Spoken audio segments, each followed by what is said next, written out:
Hi everyone, I'm Sloan from SloanBella.com and I'm back with an astrology video.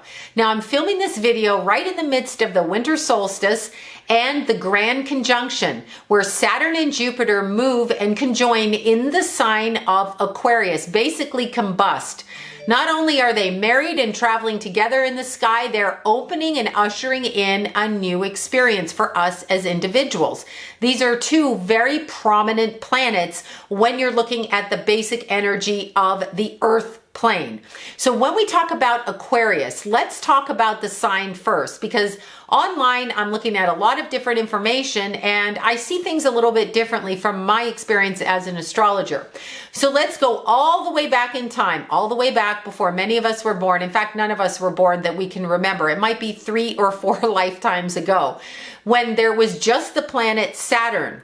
Planet Saturn traveled by itself because Uranus had not been discovered yet, which is Aquarius's ruling planet. So when you're looking to the energy that's coming into effect today on the 21st, you're looking to see where Aquarius is in your chart and where Uranus is, because Uranus is the planet that rules the Aquarius energy. So both of those things are going to be affected by degree, by placement, by angles, by aspects. Having said that, going all the way back into many past lifetimes when there was just the planet of Saturn, known as the karmic taskmaster, ruled or co-ruled by both signs, Capricorn and Aquarius. One was the walking of the edge of restriction based on the pull and the vibration of freedom, which was Aquarius. Capricorn was restriction, freedom was Aquarius. And the two worked in tandem to align themselves in your chart. And this is where you had two energies working together, which is exactly what we're seeing in this Grand Conjunction. We are seeing Saturn in the sign of Aquarius, like it was before we discovered Uranus. Well, not we, whoever discovered Uranus. So we have to understand, with as freedom-oriented as Aquarian energy is, it's placed in the planet of restriction, or restriction if you are responsible for your actions. Capricorn doesn't just restrict, it makes you do the work to understand the energy to progress forward. So nobody gets a free ride, and I've heard a lot of people talk about ascension. Nobody's getting a free ride of ascension just because everything's moving into Aquarius. It's not going to happen like that because it's Saturn. Saturn is still going to put check and balance and limitations on that expression if you're not willing to do the work. Now let's talk specifically about the sign of Aquarius, occupying the 11th house in the natural wheel of the zodiac. The 11th house, in a very basic conceptualization, hopes and goals and dreams and wishes and friendships. But on a deeper level, it's the dreams and goals that haven't been pursued in lifetimes prior, that when you get to this lifetime, depending on whether you have planets placed in your 11th house, the sign on your 11th house, it depends on all of those things, aspects, etc., where you will focus in this life on getting those needs met. So it's not like I want to, bake cookies and become a nurse. It's not that kind of thing. It can be, but usually it's on a deep core level. And there's an involvement of friendships, and the friendships are designed to elevate you in moving forward on that path. That's the theory in more of an intermediate way of explaining it. Now, the 11th house of the zodiac is also the house known for the freedom aspect, the freedom to think. Because remember, Aquarius is coming from Capricorn. Capricorn lives in the 10th. The 10th house of the natural wheel of the zodiac is that which is our career, which should be something we want to do.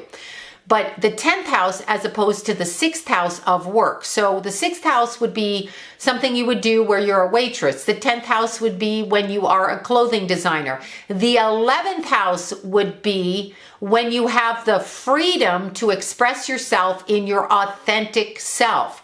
So it is an individualized freedom. So Aquarius, though it is given a name, the humanitarian sign, okay, so humanitarian aspects, it is in opposition to Leo. The two of them move in tandem together. So they both express themselves 6 months apart, opposition, okay? Leo in the 5th, Aquarius in the 11th. You will find Leo people that are humanitarians and Aquarian people who are self-focused, and it will go back and forth because that's how energy works. We work also off the energy with our opposition astrologically. So whatever your sun sign is, the opposition of it, your rising sign, the opposition of it. The energy goes backwards and forwards in order for us to get a grander understanding of what's going on. I use the word grander because we have the grand conjunction of Saturn and Jupiter in the sign of Aquarius, which is going to open us up to see things that we have held on to in the Capricorn era. Okay, so when we had Saturn in Capricorn, these are things we rigidly stuck to, conceptualized ideas of how we were supposed to be and what we are supposed to do in our lives, tradition, if you will.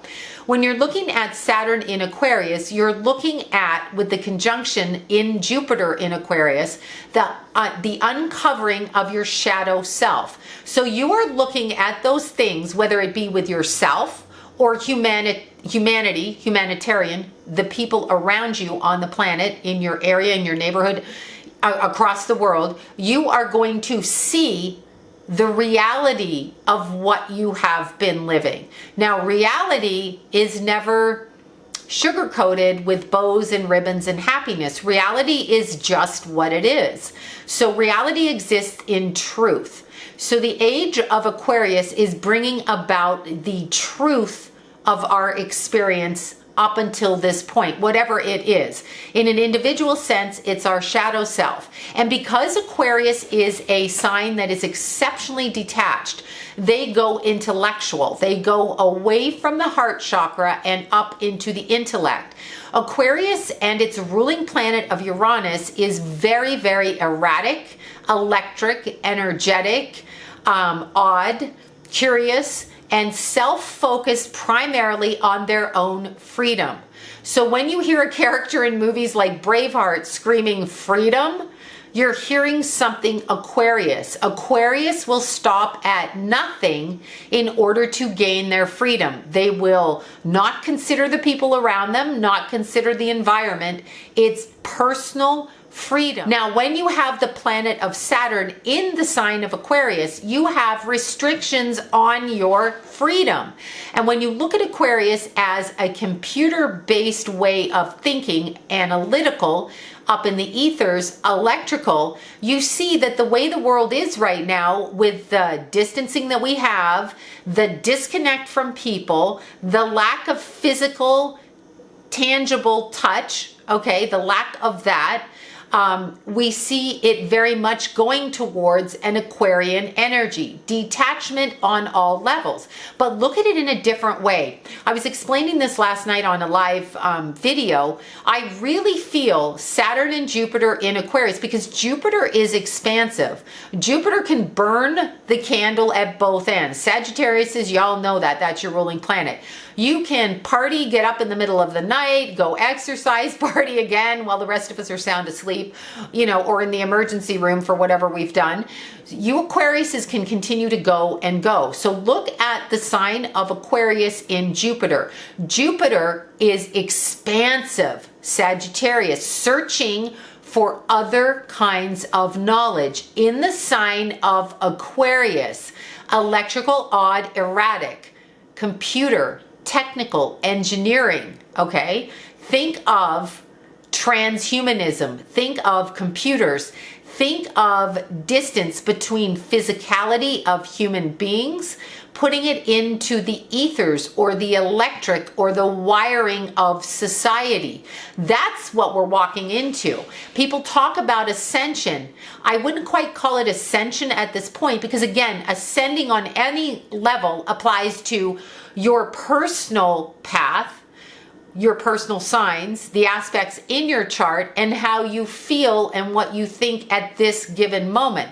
But Aquarius can detach from all of that and it can go into a different level. Now we have these two planets. We have Saturn Okay, and I'll be so interested to hear from you guys that are going through your Saturn return, of which my Jason is, but not quite yet, by degree. So the early degrees of people with Saturn in Aquarius, born with it. So that puts you kind of in your mid to late 20s. And I want to hear what's happening with you guys, because you also have a predominance of Capricornian energy and you have the Aquarian energy. And the two have been the co-rulers of Saturn, so karma. So this is a very precariously placed position as we go into this grand conjunction. We go into many planets moving in and out of the sign of Aquarius, bringing in the true age of Aquarius. But what is that? Remember, I'm going to just say it in one word. Aquarius is freedom. Your need for your freedom. It's about what you need. So it's very personalized and can be considered to be objectively singular, not outwardly group oriented, actually. So when we get into it this way, people are going to fight for their freedom or force their freedom or focus on their freedom. So they will do anything at all costs regardless. Now, you know this if you've had your astrology chart done or you're an astrologer, and wherever Uranus is placed in your chart or Aquarius is where you want complete freedom, okay? It's where you must and will not be contained. So you must have freedom, you will not be contained. So when we see the planet Jupiter in the sign of Aquarius, we see the extension of complete education, knowledge, higher-minded learning, higher-minded thinking of the self. So where do you want to take your mind? That's kind of where Jupiter is in Aquarius. Saturn in Aquarius is, how do you choose to operate? How do you bring about the clearing of your shadow self so that you can use your intellect to connect back to your heart, your throat, and your crown chakra, and actually align yourself in a position that's karmically correct for you and only you? So that's how I see this grand conjunction. I mean, this is a very brief synopsis, but that's how I see it coming in. That's how I feel it. That's how I read it coming in. And for you guys with Aquarius predominant in your chart, wherever it's placed, first house, second house, sun, moon, or rising, you guys are going to be affected as we see these planets conjoin. And it's actually what I call, and what astrologers call, a combust aspect. It means the two planets are by degree living on top of each other, which means the energies blend together, which is explosively expansive with the energy of self-knowledge and learning. So when I see these two planets conjoin, I see people in an individual way going into their own corners and developing of the soul self. That's actually what I'm seeing. I'm seeing it as an individuation, and the ascension is going to come from your individual path, not a group thing. It's not a group thing, even though Aquarius is touted as a group and friends kind of energy. The Aquarian energy is there to elevate your knowledge of self and open up the pathways to your own personal freedom. We have come out of Saturn in Capricorn. Capricorn is very traditional, and it's what people think. So what will the neighbors think? What will they think? You do this and that. You climb the ladder exactly the way it's supposed to be, the way that it's set out traditionally. When you put Saturn, which is the ruling planet of Capricorn, in the freedom oriented Aquarius, you get a free-for-all in society. People going in their own individual direction based on where their level of knowledge is at the time of this conjunction, and then extend it into their natal astrology chart and where they will go from that point on. So when I see this as a great opening energetically, because Aquarius is energetic. It's in the ethers. It's erratic. It's electrical. So it's strands of intuitive information that come to the individual to help the individual on their path. Now, when we get groups of individual with like-minded thinking, we get people moving in the same direction, but maybe in opposition to people of a different group-minded way of thinking during this time of Aquarius. And you're going to see it fraction off that way. So it's not necessarily an easy expression, because Aquarius can be a very egocentric sign. And I know Aquariuses don't want to hear that, but keep in mind, when you're in opposition to Leo, Aquarius and Leo, okay, so they are 6 months apart in the calendar year, the energies go back and forth. So you will see that energy. And as I describe humanitarianism, when you look at things in our society where we donate money, and I was using the example last night, you go into Best Buy and when you pay your bill, they give you 6 options with which to donate money. So you give $10 to this thing on the computer. Do you really know where your money's going? Do you know how your money is broken down percentage-wise? Do you know how it affects people? That is Aquarius altruism, the idea of giving while detached. You have no knowledge unless you do have personal knowledge, but I'm talking about like when you walk into a store. You have no knowledge. There's a detachment between you and the actual entity that's giving out the money. So you don't know, you just feel like you are giving. So the challenge in this initial time frame is to actually go back to using the knowledge that you have, the way that you express yourself and your ideology, and then just run it through your mind. Open up to your shadow self, that which you do not like in yourself or do not like in others. Open it up, explore it, and let it go so you can then connect back into your heart chakra, which will open up your voice and then move through the crown chakra. Because currently, with everything going into Aquarius, we exist in between that state. It is neither nor. It is out in the ethers. It is not tangible. It is not earthbound. It is not anything that we can conceive of as earthy or grounded to the earth. It is much different than that. So when you're looking at this Aquarius energy, also keep in mind that Aquarius people, Uranian, their ruling planet energy, is often inspired by little quick sort of psychic strands of information that come to them, and suddenly they're off on another tangent. They're like, I must have freedom to create this, and off they go. So they're often ahead of their times by 10 to 15 years. But I really feel we're going into the age, even more so, of computers, transhumanism, and computerized everything. I really feel like that's the Aquarian energy. When you have a predominance of Aquarius in your chart and that way of thinking, you basically have an engineer's mind. Okay, so your mind works like that. It's about A equals B equals C, and then we have D. It's not like a Pisces mind. It's not like a Taurus mind. So this is very different. It's very stuck in its way of thought and its approach. When you have Saturn in the sign of Aquarius, you open up the restrictions to freedom until you cause a problem that brings out your shadow side, and then the rope is pulled back in and you find yourself restricted, fighting for your freedom. That's actually what that is. That's Saturn in Aquarius. Now, Jupiter in Aquarius has a little bit of a different connotation because it opens the mind up to things that are not in the mainstream, not in the norm, out in the ethers. Very, very odd. It's probably very Aquarian for the first person who invented the telephone, the idea, whoever ran around, with a cup on their ears saying, I know I could talk to somebody in Chicago, even though I'm in Florida, with this cup. And people are like, yeah, whatever. So that is kind of a Jupiter in Aquarius type of energy, but it also opens the mind up to explore things in a spiritual sense, which is why people are saying it's ascension.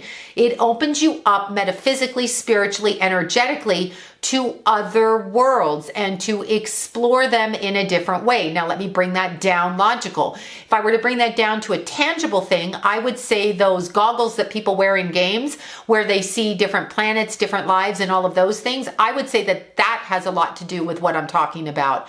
Living a different life while being stationary here, but viewing something, almost like watching a movie, but implementing yourself, for example, into a video game. That's how I take Jupiter in the sign of Aquarius. So it's a very interesting collage of energy, and we'll have to see how it plays out.